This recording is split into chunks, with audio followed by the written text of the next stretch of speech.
and welcome to Myth Monsters. My name is Erin and I'll be your host for these little snack bite-sized podcasts on folklore and mythical monsters from around the world. These podcasts focus on the actual cryptids, folklore and mythic monsters from global mythology, rather than focusing on the full stories of heroes and their big adventures. I'll also be dropping in some references that they have to recent culture and where you can see these represented in modern day content so that you can learn more and get obsessed as I am about these absolute legends of the mythological world.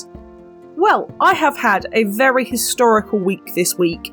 I went up to Manchester in the north of England this weekend for some family visits and ended up in the Bronte village, which is a spooky little independent shop and beautiful traditional northern town architecture town, which I would really recommend if you are into Wuthering Heights especially, as it is actually what it is based on.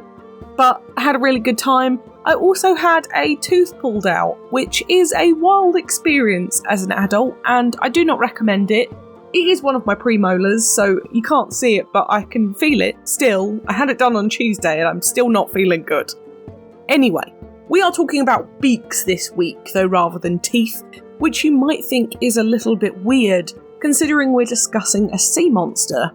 But we are back out into the depths to look at the legendary nautical folklore monster, the Ziphius, this week. So what is the Ziphius? I've never heard of it, I hear you say. Well, you may not have heard its name before, but you've most likely seen it a million times if you've ever been interested in sea monsters like myself. The Ziphius is a sea monster that has a large owl-like head with massive, aggressive dish-sized eyes and a beak-like mouth on a whale's body. They are about the same size as a blue whale, so obviously absolutely massive, literally the biggest creature on the planet, and are sometimes reported to have a tuft of feathers or fur around its head. They're often referred to as owl-faced and terrifying to look at, whilst being incredibly aggressive. They had razor-sharp dorsal fins, which stood at around 10 foot tall, which they would use to tear holes in ships, or even split them entirely in two. Sometimes, they even did this by accident, just swimming past, and they had no idea they were even doing it. Whilst it did look like a whale, it did have stripes running down its body, with some weird paw-like legs, making it sometimes look like a sea lion or a hedgehog in some tellings. However, due to its beak and the fluff around its head, it is most commonly known as the owl whale as a nickname. This monster is known mostly to live around Scandinavia and the colder parts of northern Europe. However, it can only survive in water and cannot venture onto land. Due to its immense size, it would also generally stick to deeper water, so would only be found in the sea rather than in lakes or rivers. Now, Northern Europe is known for having some of the coldest bodies of water in the world, such as the North Sea, the Baltic Sea and the Norwegian Sea, before getting over to the much warmer Mediterranean in the south, meaning that you would most likely find this around Scandinavia, the UK, France, Germany, the Netherlands, Russia, Latvia, Estonia, Poland and Belgium, to name the northern European countries. In terms of powers, really the only ones it has are the physical gifts, such as this powerful crushing beak, very similar to those of birds and even potentially of mouths of tortoises or turtles, as well as other sea-dwelling creatures such as squids and octopus, where we see these represented in nautical creatures, as well as this powerful and destructive dorsal fin of doom, I suppose. And of course we can link these back to sharks and all kinds of mammals that live in the sea as well. Now, they are carnivores and are most likely to be found eating seals, dolphins, sharks and other whales, but if you were unlucky enough to come into contact with this monstrous creature and end up in the sea, it would most likely happily eat you as well. And apparently, once it tried human flesh, it really wanted to eat more of it, so would actively hunt down ships in order to eat their crew. Now, there are a few things we really don't know about this creature, such as its migratory habits, reproduction, and lifespan. However, if we take into account whales of this size that we know of today, blue whales live for about 80 to 90 years in the wild, as most other whale species, and they live and survive in pods with their young alongside them at all times, usually equating to about 8 in a pod. Whilst I couldn't find any records of the Ziphius being seen with any others, it's not to say that this didn't happen, and maybe the younger ones stayed beneath the waves safe whilst Mama did the fighting. For etymology though, the word Ziphius is actually a really interesting one, mainly because Z is a really strange letter to begin most words with, and especially considering the age of this monster, which we'll get into shortly, it's really quite odd. We don't know where Ziphius came from exactly, but we do know where the inspiration came from. It's from the Latin word for sword, Ziphius, which sounds exactly the same, I will give you that. But, most importantly, it is spelt with an X instead of a Z, which is very much more common within the Latin alphabet.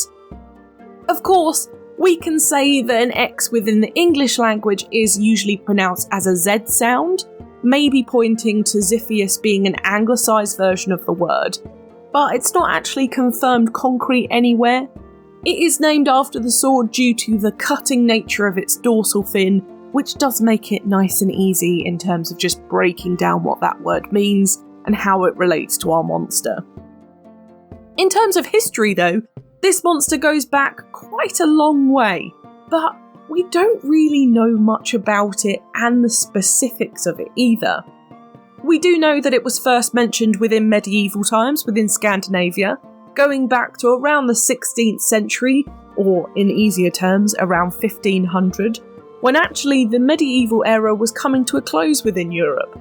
This was known as the emergence of modern Europe, or officially as early modern Europe, and this was the time of adventure and maritime warfare, with the reign of Elizabeth I of England and the Spanish Armada making history in the mid-1550s.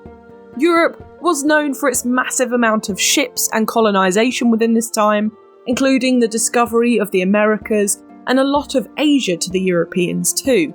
Bear in mind, I will stress, these places already existed. The Europeans just discovered them from this point onwards. There were already natives here. This is very important to remember for history and to make sure that we respect indigenous people. Which meant, of course, there were a lot of ships on the water, meaning nautical stories were not only commonplace, but also a lot of the entertainment for people on land too, as well as their income.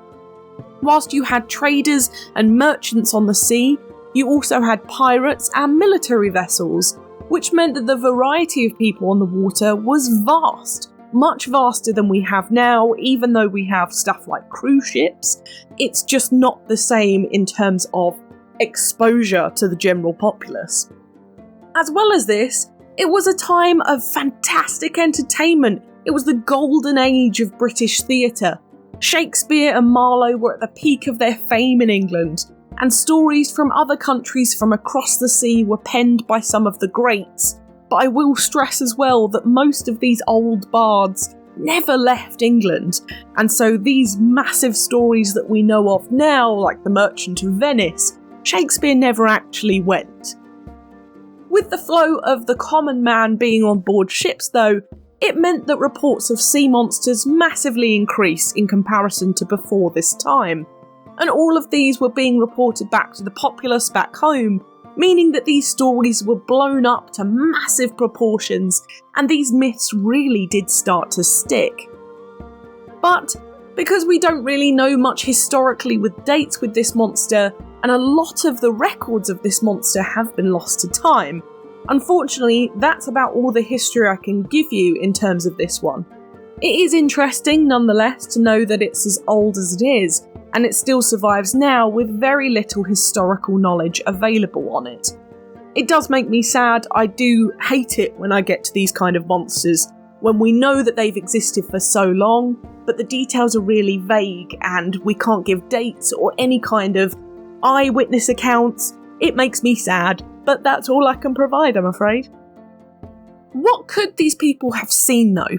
Well, we actually have a direct comparison that we know has been linked to this monster, and in Latin, it's named the same. The Ziphius, or the Cuvier's beaked whale, is a really common whale around Europe and is one of actually the smaller whales of the Seven Seas. These animals have a beak-like structure to their face, giving them this owlish appearance. It's just the way their skulls have formed naturally for evolution, and it does definitely make them stand out in comparison to traditional whales with the very rounded feature to their face. They actually are more likely to be mistaken for porpoises or dolphins, but are most likely to be spotted way out to sea as they are deep water whales in comparison to dolphins, which tend to stick around the coastal areas.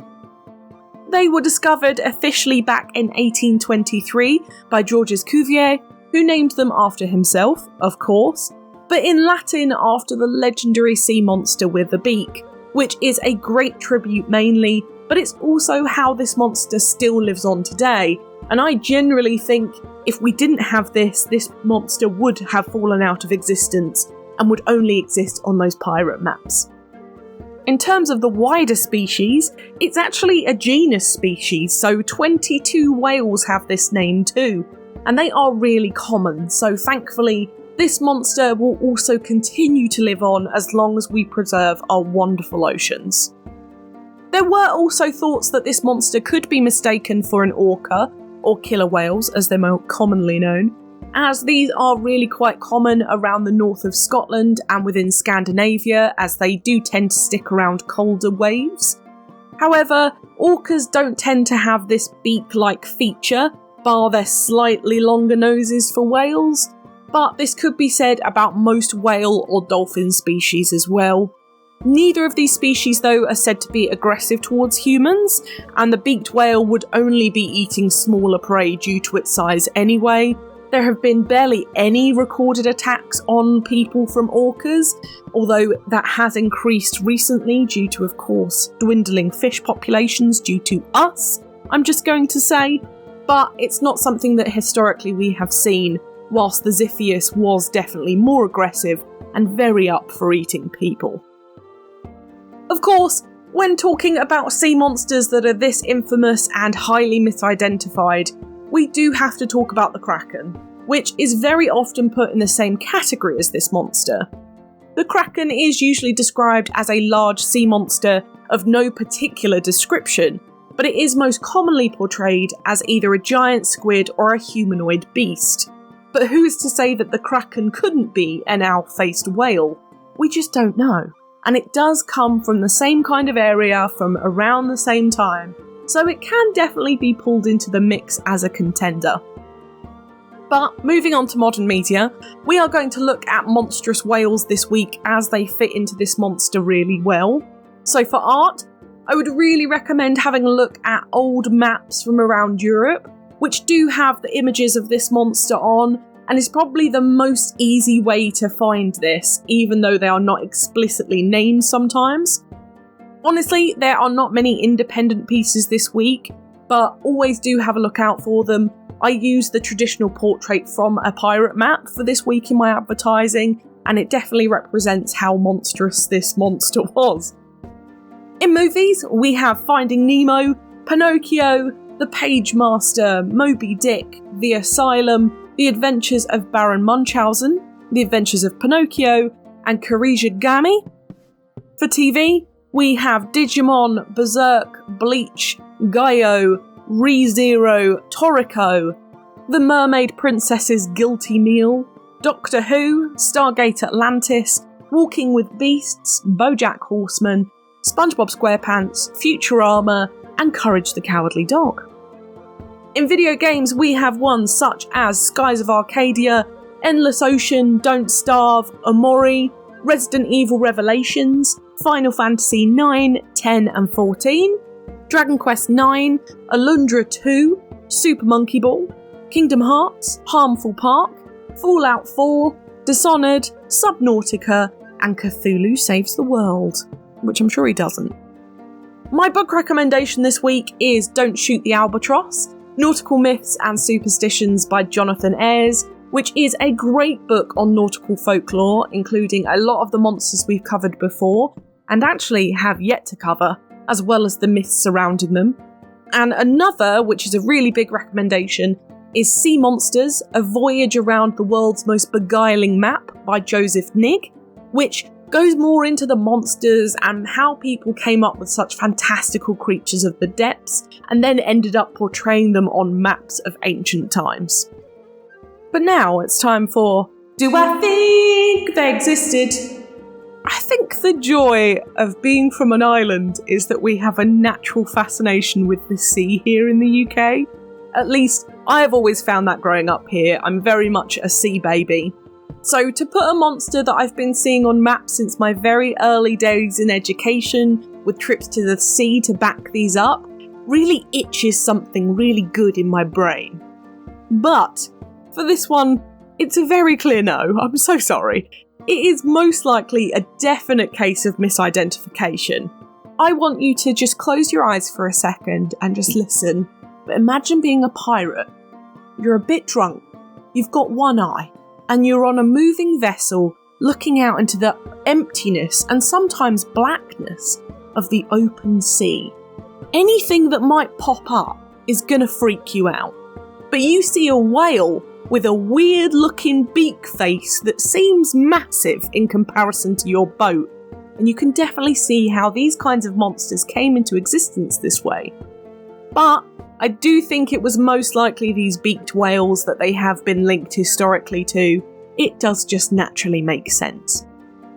I do love the idea of pirates talking about these beasties over a bottle of rum and an open fire once they get back to land though, scaring all of the landlubbers into believing that there were monsters like the Ziphius and the Kraken within the depths of the ocean. We are truly an imaginative and deceptive race, aren't we? It's brilliant, and as long as we have sailors and people who are willing to go out onto the open ocean, bear in mind I am not one of them, we will have sea myths, which I fully embrace and look forward to. But what do you think? Did the Ziphius roam the seas destroying ships and eating sailors? Let me know on Twitter, I would love to know what you think about this one. A really great and historically influential monster that I've really loved covering this week, going all the way back to my primary school days and looking at old pirate maps, and now being able to name all of the monsters that are on them is true character development for me, and it makes me very happy. We are now though on a break all the way until the 12th of October so that I can have my annual 2-week September break. This is to prep for 3 weeks after this, where I've got a wedding in Glasgow on the 19th, London Comic Con on the 27th, and I'm also off to BlizzCon in California from the 2nd to the 8th of November. So I'm going to make sure that all of these episodes are written, recorded and edited for you whilst I'm out. Of course, if you are at any of these events, maybe bar the wedding, that one's a bit strange unless you do actually know me. But if you do spot me at any of these other events such as BlizzCon or at London Comic Con on the Friday, please do come and say hello. I will most likely be wearing some form of my homemade merch for the podcast, so please stop by. I will most likely be fangirling over something to do with Baldur's Gate. But when we do come back on the 12th of October, we are heading over to the beautiful island of Bali for a horrible monster, the Layak. Keep pregnant ladies away from these graveyards when we come back on the 12th of October, and I hope you have a wonderful 2 weeks away from me. But now though, thank you so much for listening. It's been an absolute pleasure. If you enjoyed this podcast, please give it a rating on the service you are listening on. I've got the Twitter for any questions or suggestions on what monsters to cover next, and I'd really love to hear from you. The social media handles for TikTok, YouTube and Instagram are Myth Monsters Podcast, and the Twitter is Myth Monsters Pod. But all of our content can always be found at mythmonsters.co.uk, and you can find us on Good Pods, Buy Me a Coffee and Patreon if you want to help me fund the podcast too. Come join the fun though, share this with your pals, they might love me as much as you do. But for now, stay spooky. and I'll see you later, babes.